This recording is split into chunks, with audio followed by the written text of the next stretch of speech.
Hello folks, I'm Dean with Dean's Woodworking. Welcome to the shop. Y'all come on in and make yourself comfortable. Today, we're going to do a shop update. See, the last video I uploaded was August the 20th, and today is August the 30th for you folks that are watching this sometime in the future. It's been 10 days since I uploaded a video. Normally, I don't go more than just a few days without uploading one, and for that, I apologize to you folks. But let me bring you up to date on what's been going on and maybe some of the reasons why I haven't been in the shop and doing videos lately, okay? So we go back to the 23rd of August. That was a Monday. I took a one-day class with Nick Agar. I had seen Nick's work years ago and always admired the work that he did. And when I found out he was going to be in Houston to do a Saturday meeting for the Gulf Coast Woodturners Association, I definitely wanted to make sure I made that meeting. But then I found out that he was going to do a one-day course on turning the Sunset Viking bowl on Monday. Well, I wasn't about to miss that, folks. Let me show you guys that don't know what a Sunset Viking bowl looks like, what I did that day in that class, okay? So this is what we turned out in the class. It's not finished, and it won't be finished until probably sometime next week that I'll get a chance to get back to working on it. And I'll explain why on that here in just a few minutes. So just give you guys a good look at it. Normally, Nick puts a medallion in the center, but it's normally a two-day class for him. And since we only had one day, we did not put the medallion in the center.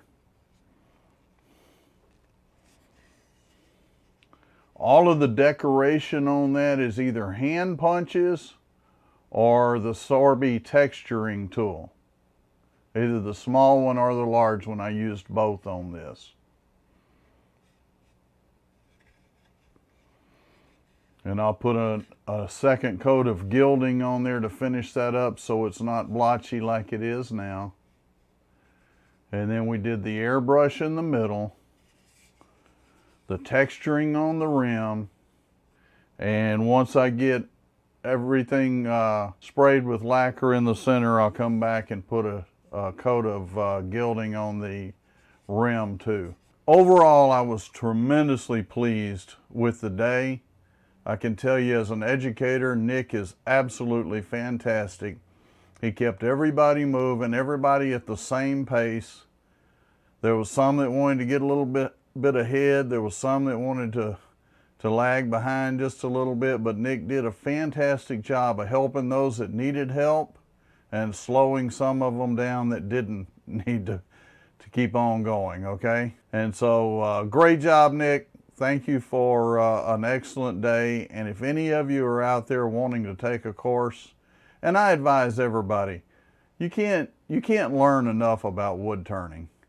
So if you get a chance to take a course, absolutely take one. If you get a chance to take one with Nick Agar, I highly recommend that. So that was on Monday. On Thursday, I left for Swat. So there wasn't a lot of time in between, and those few days in between, I was working on product for a craft show, art show that we've got actually starts this weekend. So you see, there wasn't a lot of time in between Nick's class and Swat to work on those the additional inventory, but I got everything done I could and off to Swat. Now some of you may be asking, what is Swat? Southwest Area Turners, or Southwest Association of Turners. And it's several clubs in the Southwest region that go together to put on the Swat Symposium each year. And my understanding is it's the second largest symposium in the country. Normally there's over 1,000 folks in attendance. This year it was a little less. I'm not sure exactly what the count was, but I know it was down from previous years. But I can tell you, it was no less of a great symposium than it has been in the years past. There was plenty of vendors there in the trade show. I was able to get everything that I needed to get, and well, some things I just wanted to get too.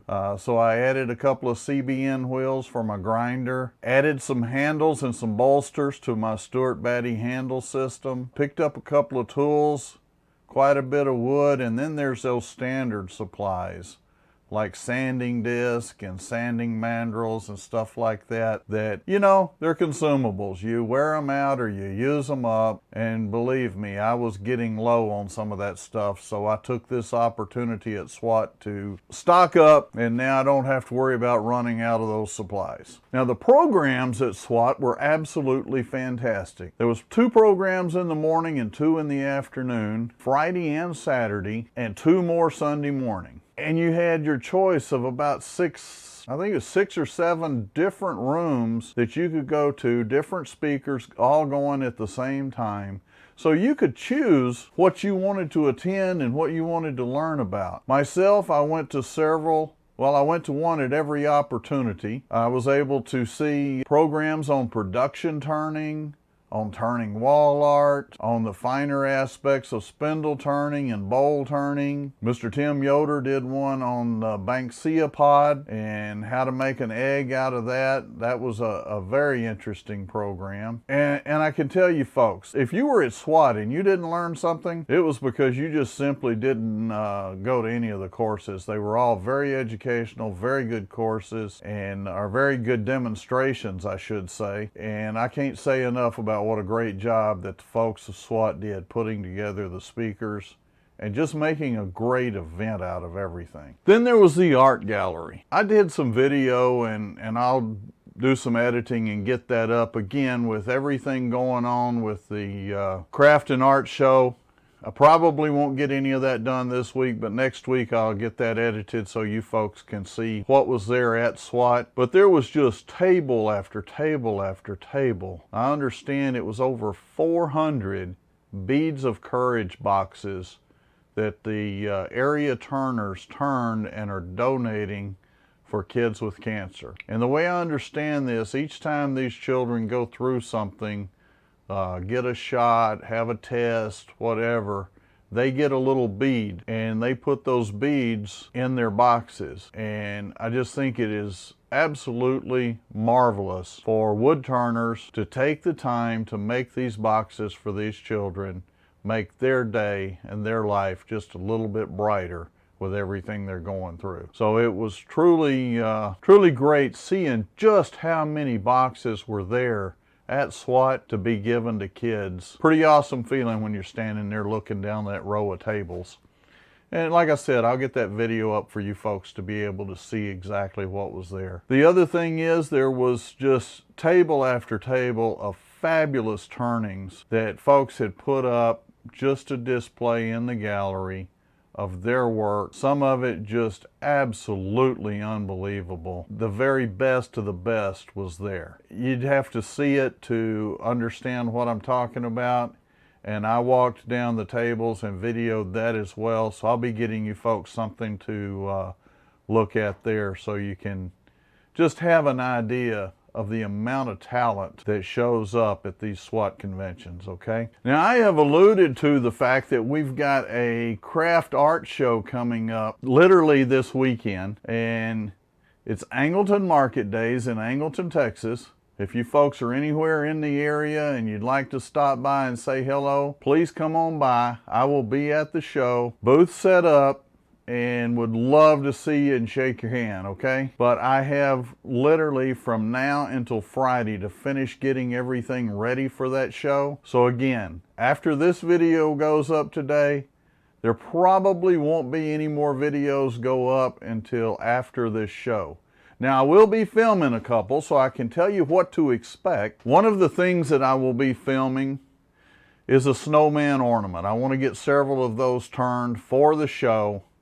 And so I will be doing that, and I will have that up early next week for you folks, because once I get back from the show, I'll edit it and upload those. The other thing I will be doing is, because I need to get some more bowls done, I will be finished turning some twice turned bowls, and that'll be the entire process, taking it from out of the storage to the second turning to finishing it and getting it ready for the show. And then as I am preparing for the show, I will be doing some filming of that. I will film the setup, and then I will film everything once we've got it set up, so that I can share that with you folks. On the last shop update, I asked folks, would you be interested in seeing that? I got an overwhelming response that people actually would be interested in seeing a video on the craft shows and what I do and what I show in the craft shows. So I will get that done and make sure that I have that ready for you folks. Again,